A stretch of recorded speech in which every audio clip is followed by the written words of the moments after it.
including the Risk Factors section of our annual report on Form 10-K and our quarterly reports on Form 10-Q. We may elect to update the forward-looking statements at some point in the future, but we specifically disclaim any obligation to do so.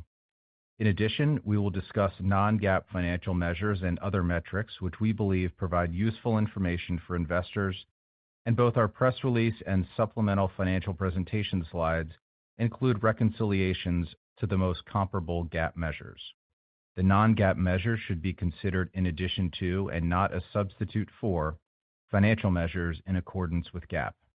It is now my pleasure to introduce our Interim CEO, Jim Reagan. Thank you, Joe, and thank you to everyone for joining our call.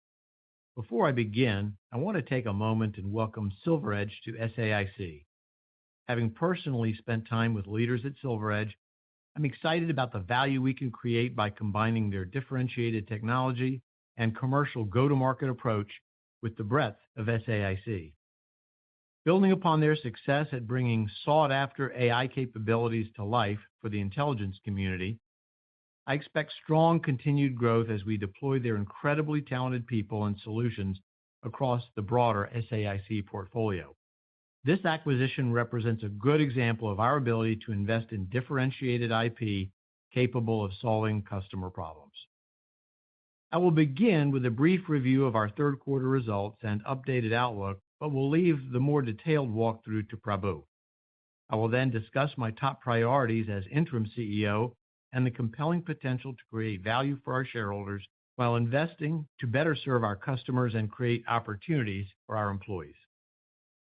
Third quarter revenue of $1.87 billion declined 5.6% year-over-year and included a roughly 1-point headwind related to the government shutdown. Adjusting for this impact, revenue results were modestly ahead of our prior guidance as we've seen encouraging signs of stability across the market in recent months. Adjusted EBITDA of $185 million for a margin of 9.9% was driven by strong program execution. As I highlighted in the earnings release, and as I will discuss in more detail, I see meaningful opportunities to further improve margins in the coming years while increasing internal investments to drive profitable growth. Adjusted diluted EPS was $2.58, reflecting our strong margin performance and a favorable tax rate in the quarter. Third quarter free cash flow of $135 million was strong despite being impacted by the government shutdown, which resulted in certain collections moving into our fourth fiscal quarter. Overall, the financial results we reported in the quarter were ahead of our prior guidance, but I firmly believe that we can deliver stronger revenue performance over the long term. Since being appointed interim CEO by our board on October 23rd, my top priority has been to drive increased focus across the company and take decisive action that will position SAIC for long-term shareholder value creation. My prior industry experience and time on the board have allowed me to hit the ground running, and I believe the actions we're taking will produce demonstrable results in the coming quarters. Let me provide greater detail and examples around what we're doing and how we're measuring impact. SAIC's legacy of innovation and commitment to U.S. national security is undeniable and represents an incredibly valuable asset for the company. However, in recent years, we've struggled to convert this into revenue and EBITDA growth in line with the market, due primarily to below-average business development and capture performance. The changes we have implemented over the past 24 months across business development are steps in the right direction and have contributed to our improved book-to-bill year-to-date. We're committed to building on this progress in 3 ways. First, sharpening our focus on execution to increase capacity for investment in the business. Second, more efficiently deploying our financial resources to drive growth. And third, prioritizing yield and bid quality across our business development function. We have discussed in the past that SAIC spends several $100 million annually on indirect functions, including shared services, finance, human resources, marketing, communications, and others. We're implementing efficiencies across this category of spending, including our recent organizational restructuring, and will redeploy savings to fuel growth and improve profitability. We have identified over $100 million in annual spend that we're actively working to reinvest into higher ROI areas across our business and increase margins. This should result in a more efficient SAIC with increased investment directly driving growth and margins approaching 10% in the near term, with additional potential upside in FY27 as we drive further efficiency across the business. In addition, I see opportunities to refocus our attention on nearer-term execution and the aspects of our performance which we control. While there's value in aligning to a long-term corporate strategy, this needs to be balanced with a keen focus on executing to and delivering on our near-term commitments. My impression during my first several weeks as interim CEO is that our leaders want and will embrace this shift in priorities. I'm challenging leaders across SAIC to focus on execution, make an impact on the business, and deliver results, and I'm confident in their ability to step up. Lastly, we have shared with you our focus on increasing business development throughput and have shown strong progress against this, having increased submit volumes from $17 billion in FY24 to $28 billion in FY25. While I believe this is an appropriate level for a business our size, we must now focus our shift from targeting throughput to prioritizing quality and alignment with the markets where we have the strongest right to win. This will drive improved decision-making, more efficient resource allocation, and a stronger SAIC in the long run. As I look at some of the larger business development pursuits that have not gone our way in recent years and the lessons learned, there's substantial value to be created from turning up the focus and attention on the core fundamentals of this business. Before turning the call over to Prabu, I want to take a moment to thank Tony Towns-Whitley, David Ray, Josh Jackson, and Lauren Knausenberger for their contributions and service to SAIC. The recent changes we made were necessary to position the company for longer-term success, but required difficult decisions impacting some very high-quality individuals. I also want to acknowledge the tremendous honor it is to lead SAIC, a company with a deep legacy of supporting our country. I look forward to serving in this interim capacity, working with the leadership team to implement the priorities I just outlined, and assisting the board in its search for a permanent CEO.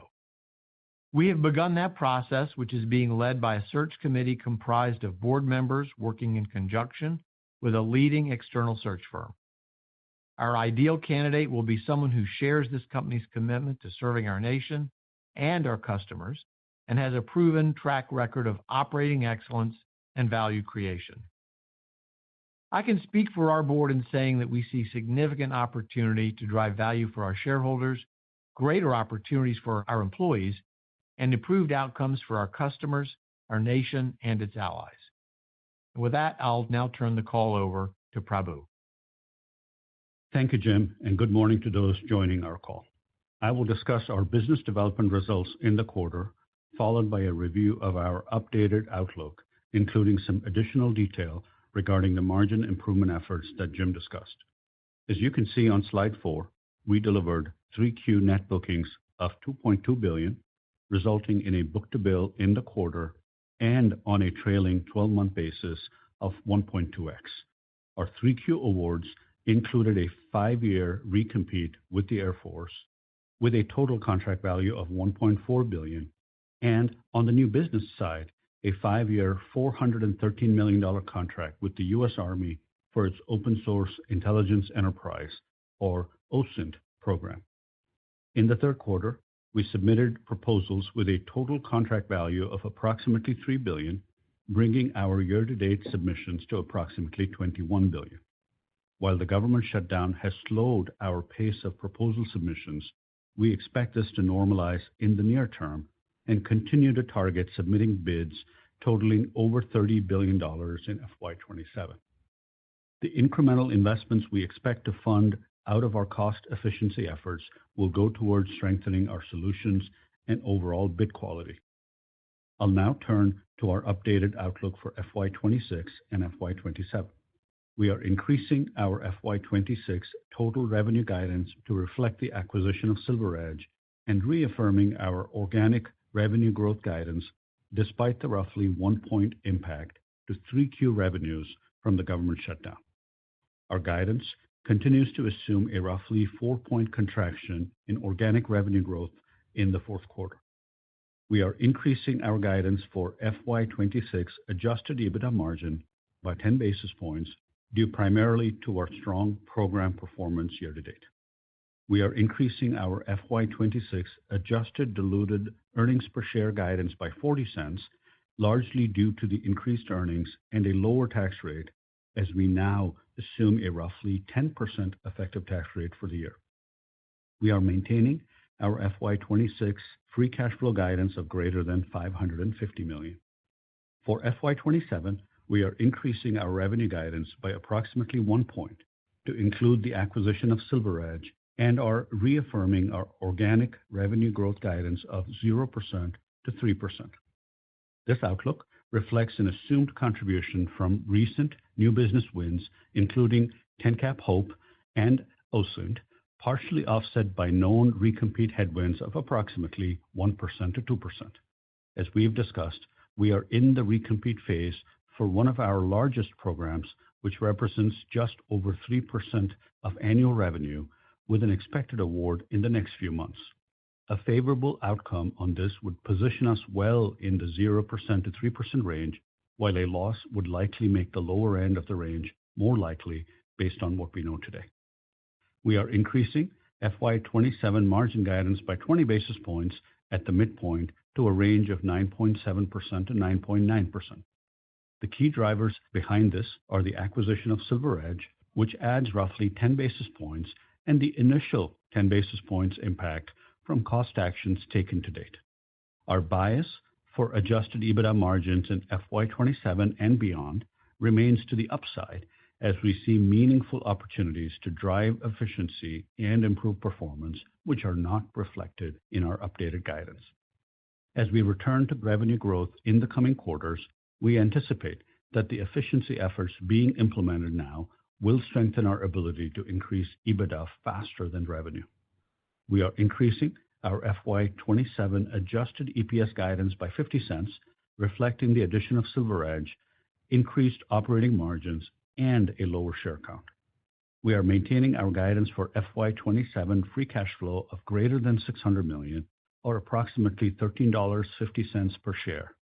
As a reminder, FY26 and FY27 free cash flow benefits from changes related to Section 174 under the One Big Beautiful Bill Act, which results in minimal cash taxes this year and next.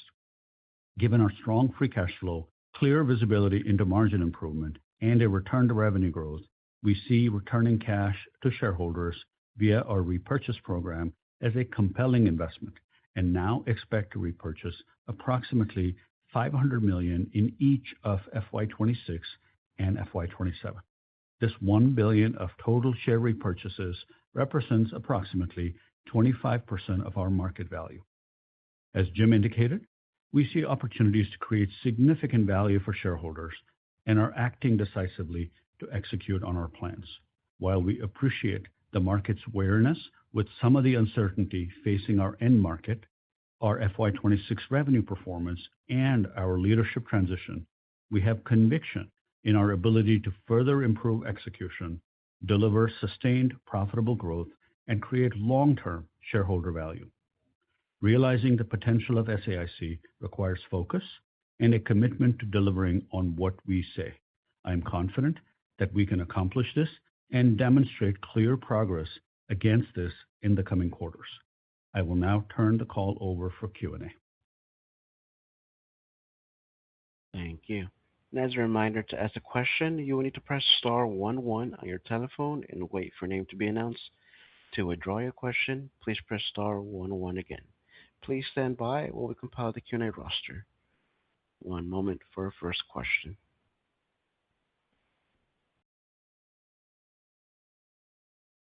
Our first question will come from the line of Gautam Khanna from TD Cowen. Your line is open. Yeah, thank you. I wanted to ask if you could maybe describe what you're seeing in the procurement environment more broadly right now, post the shutdown, and with respect to incoming RFPs, pace of adjudication, and the like. Sure. Hey, good morning, Gautam. Thank you for the question.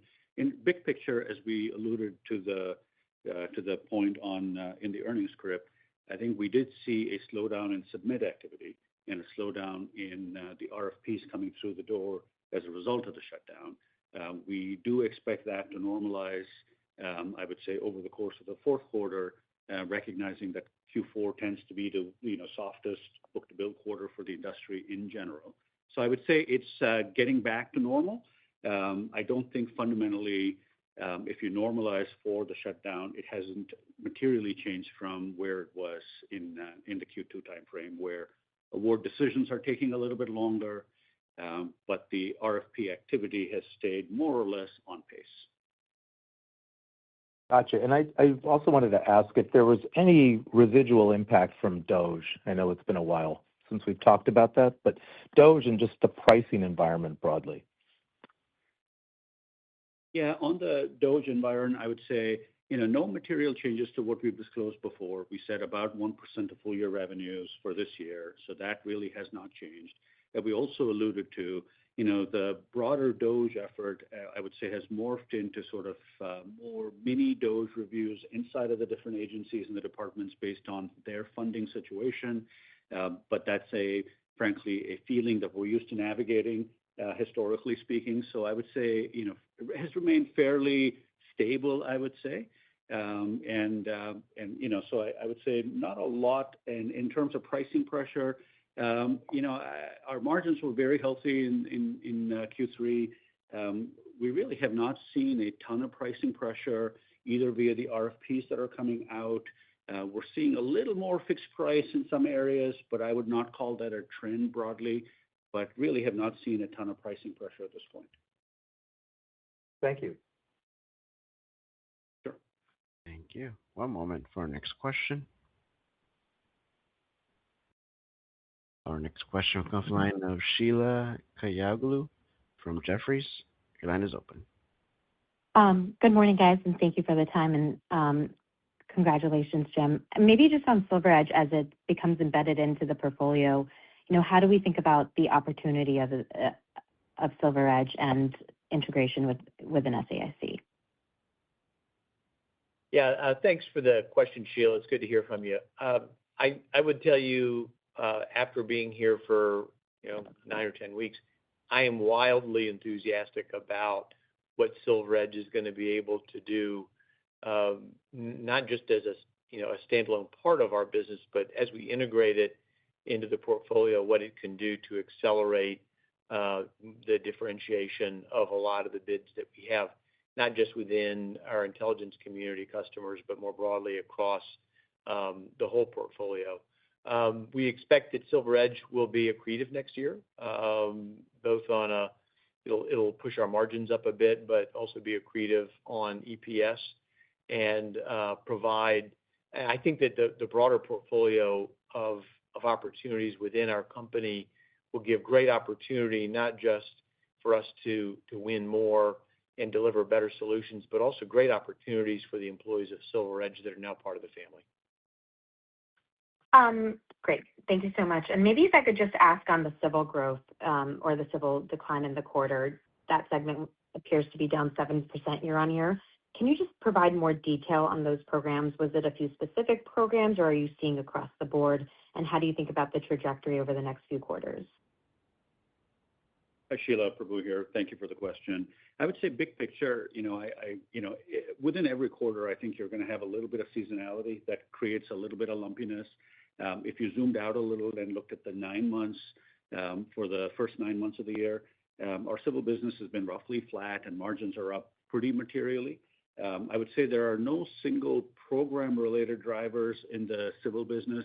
I'd say the 9-month story is probably a better reflection of where that portfolio is rather than the 3 months, because the 3-month story is always, I think, harder to explain given, changes in compute and store volume, et cetera. So I would just say, think of the 9 months as a better reflection.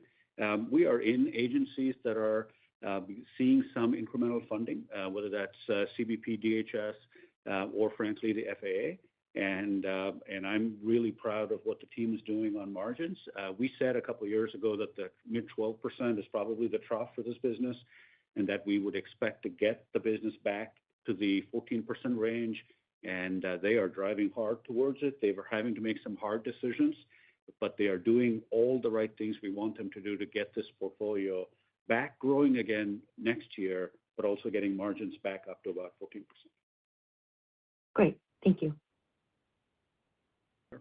Thank you. One moment for our next question. Our next question will come from the line of Jonathan Siegmann from Stifel. Your line is open. Good morning. Thanks for taking my question. Hoping you could share thoughts on the Department of War's announced reforms and talk about some of the available options the team has to pivot the business to better align with those aspirations.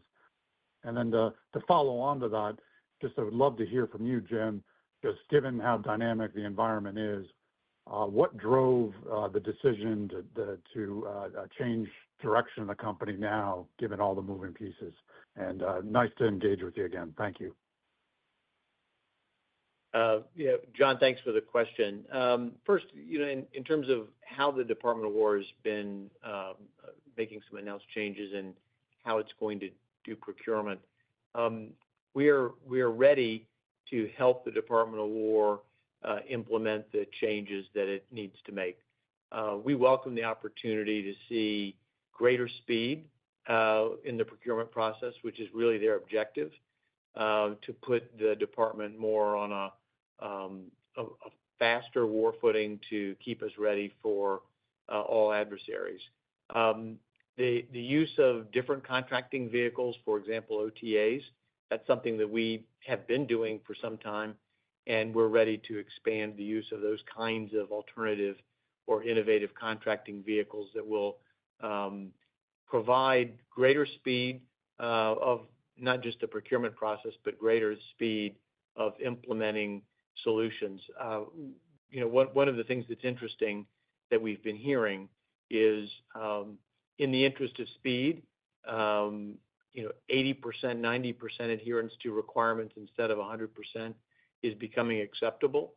Now, how they're going to implement that, there's a lot of guidance that still needs to be issued, but we're planning on spending a lot of time with our customers to help them implement this in a way that achieves their objectives of speed and efficiency. You also asked about the dynamic environment. We are ready, and I would say that the acquisition of SilverEdge is just one proof point of the things that we're doing to be ready for increased AI content in solutions that our customers are looking for. And we're always looking for ways to continue innovation in our business. Our spend on innovation is going to be more clearly mapped to opportunities in the pipeline and what the customers are telling us they're looking for. And then the third thing I think you asked about was why change now? I think that the focus of this business and the marching orders that I've received from our board is to double down our focus on execution, not just execution in how we deliver solutions and our program results to customers, but also in listening more carefully to customers so that when we submit a proposal, our likelihood of winning is higher, and that our ability to accelerate growth into the next couple of years will be kind of a proof point coming out of that focus. Thank you for the comments. Thank you. Thank you, John. One moment for our next question. Our next question will come from the line of Seth Seifman from JP Morgan. Your line is open. Hey, thanks very much, and good morning, everyone. I wonder, Jim, or probably, you mentioned the $100 million of savings that you were looking at. How should we think about how much of that gets diverted toward investment and new bids on work that should be drive growth and be accretive to margin? How much of it should flow through to the bottom line, and how much of that contributed to the increase in the EBITDA expectation for next year? It's a great question, Seth, and thanks for asking it. The way I'll kind of take the question that you've asked, the last part of it first. The guidance that we have in for next year reflects the work that we've already done to exit the current fiscal year at a lower cost run rate. It does not. Next year's number doesn't include more work that we think we need to do and are undertaking at the beginning of the calendar year. We're launching a new program in January that will continue the work that we've been doing around the consolidation of our business groups and taking out a lot of the overhead in connection with that. So the amount of reinvestment out of the $100 million number that we're talking about will be what doesn't go to improving margins. So I would call it there will be a substantial amount of that $100 million that will go to resources that we need to add to the business around account management, more business development leadership, as well as some improvement that we want to fund in the actual process of developing winning proposals. I hope that answers your question. Yeah, absolutely. That's helpful. And as a follow-up, I think you talked about business development and execution as areas of improvement. I guess when you look at the portfolio and you think about the core competencies of SAIC and the things that really can drive value in the business and the core of what's there, what do you see that you like? What I see that I like is a lot of very deep understanding of what the customer's pain points are in delivering mission. Science is part of our name, and we are a company of strong scientists, strong application development and application integration capability, and people that understand mission. The passion for what we do runs deep in the 57-year history of our company, and it's something that I'm very proud of. So I think, I've already had some conversations with customers who acknowledge our ability to help them be successful. I think that what we can do better is, as I've said, get a more intense focus on marrying the investments that we make in innovation, the investments that we make in R&D, to the opportunities that our customers are putting in front of us that we're going to be bidding on in the next 24 months. So we're going to improve that, as well as doing a little bit better job of listening to our customers tell us not what they need today on programs that we're executing, but really what are they going to look to us to do tomorrow that's different from what we're doing today.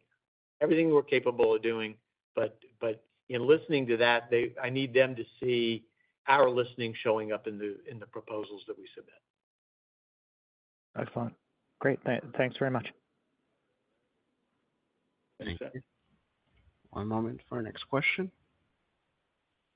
Our next question will come from the line of Tobey Sommer from Truist. Your line is open. Thank you.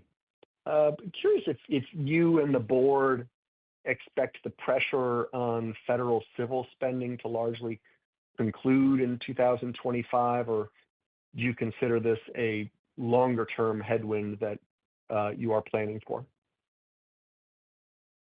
I think that there's probably going to be continued pressure on civilian agency budgets.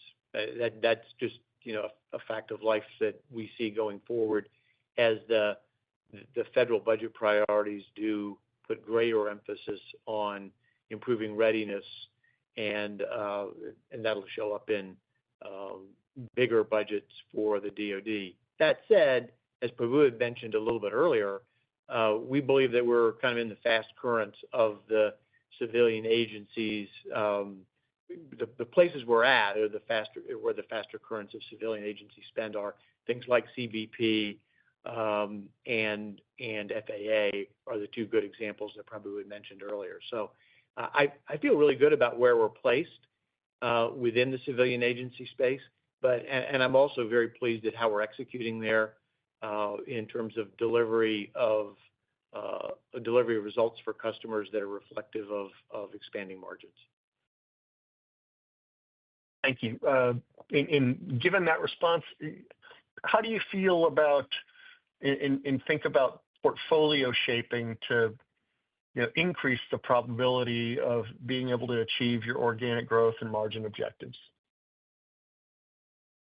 There's always opportunities to shape portfolio, and we've done that in a couple of cases in the last 3 or 4 years.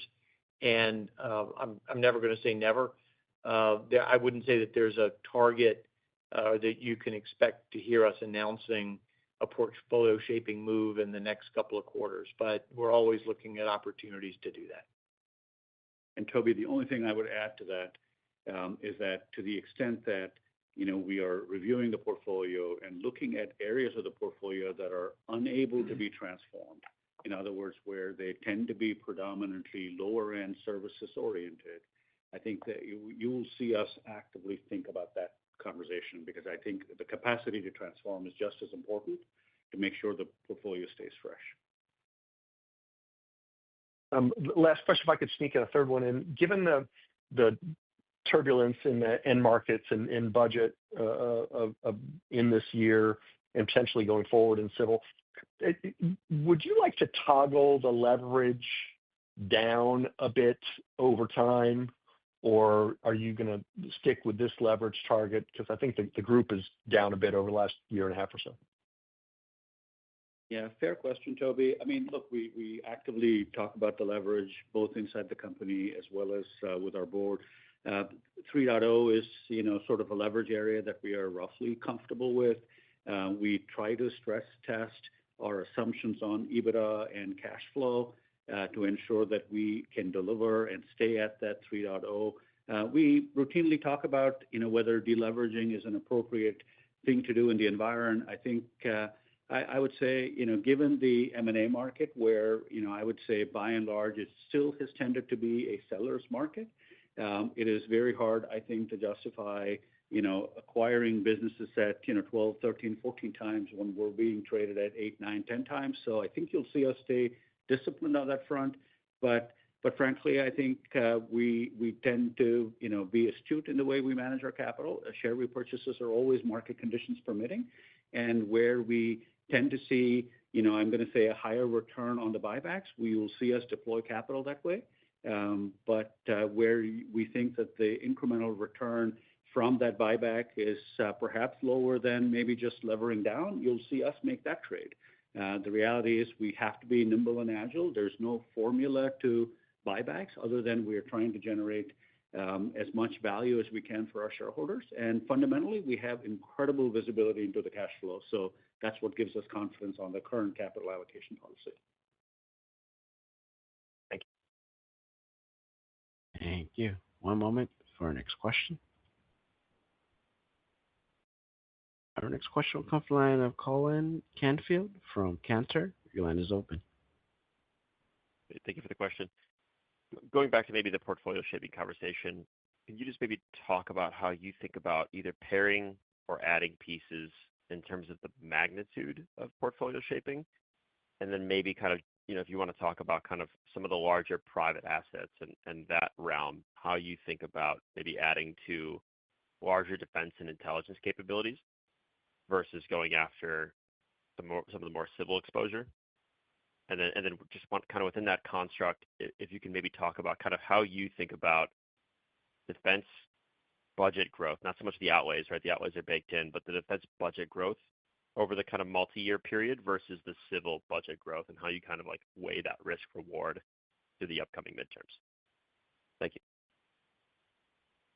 Yeah, there's a lot to unpack in that question, Colin. I think the way I would start with is in your question about portfolio shaping. I think that our appetite for portfolio shaping in terms of magnitude, it's going to be more focused on anything that we do is going to be more focused on what opportunities got unlocked because we're refocusing the business in other areas, or maybe taking out an area of the business that causes conflict in our ability to grow in other parts. It's hard for me to put a dollar figure on that at this point. And I'll ask Prabu to also pile on with any thoughts that he's got. But just in terms of where the defense budget is going, I think that the stated objectives and the ways that the current Department of War has articulated what it needs to be ready for the next 3 or 4 years is really going to put some upward pressure on the DoD or DOW budget. If you think about the budget as a percentage of GDP, it really, even at the targets that have been announced, it really isn't too far out of line with what you've seen in the last 100 years. So it might feel like it's a big increase, but in terms of the needs that the department has today to increase readiness for where it sees the potential conflicts going over the next 5, I think that there's going to be plenty of opportunity for us and our industry to be growing their businesses as a result. Thank you, Jim. That was perfect. On the first part of the question, Colin, on PE-owned assets, I mean, look, I think we have to demonstrate that we can organically grow this business. As Jim said, the focus is tuck-ins that can help us accelerate our growth rate. At this point, our cup runneth over in terms of M&A, and so I think we're just going to be astute in terms of what we're focused on there, and we are not looking at scale-based M&A at this point. On the DoD budget, the only thing I would add is, base budget, flat to slightly up, and then we're going to need some reconciliation money to get closer to that $1 trillion, and how frequently that happens over this year and the next year is going to drive, I think, the health of the defense budgets. I think to Jim's earlier comment, I think which currents you're part of, whether that's FedCiv or DoD, is going to be a really important consideration. And we appreciate the fact that the Department of War is given priority areas out there, whether they're tech areas or mission areas. And we're just ensuring that the portfolio is as well aligned to those areas as we can possibly be over the next couple of years. But that's our prognosis. Our guidance for next year assumes that things don't change dramatically to the upside or the downside. Things are going to be stable, more stable than they have been this year. Got it. And then in terms of the civil budget growth, how do you kind of think about FY27's comparison to, call it, FY19, right, where it was initial kind of deficit hawk focus, taking a backseat to defense hawks, and then in order to get kind of key policy objectives done, the defense hawks working with kind of, across the aisle to drive dollar-for-dollar deals of discretionary defense and non-defense spending. So maybe just kind of a little bit on how you think about the multi-year civil budget growth outlook and how that's shaping where you're kind of approaching the savings plan. Thank you. Yeah, appreciate the question, and it's a complex one to be sure, and I'm going to leave some folks that are way better qualified to answer it. I think our baseline assumption is that civil budgets will continue to be pressured, and your level of pressure is going to be dependent on what baseline you use to compare. If you compared it to the 19 baseline versus the 24-25 baseline, you may get to a slightly different place. But our assumption is nothing changes in the near term, that civil budgets will be pressured, recognizing that there's real need for modernization within the civilian agencies. But I think in this environment, we just don't see a ton of opportunity for real budget growth. And whether the 1-for-1 happens, that's going to be a function of things that are way out of our control, and we're just going to monitor it and see where it goes. But our assumption for next year is budgets will remain pressured. We are telling our teams internally that assume things will remain hard for the next 12 to 18 months on the budget front. And how can you consistently deliver good performance and on-contract growth? To me, it's going to be very much a blocking and tackling exercise because there are elements of this conversation that are beyond our ability to control. And the message coming into this call was focus on what we can control as an enterprise. Got it. Thank you for the color and welcome back, Jim. Thank you very much, Colin. Thank you. And with that, this concludes the question and answer session. Thank you for your participation in today's conference. This does conclude the program. You may now disconnect. Everyone, have a great day.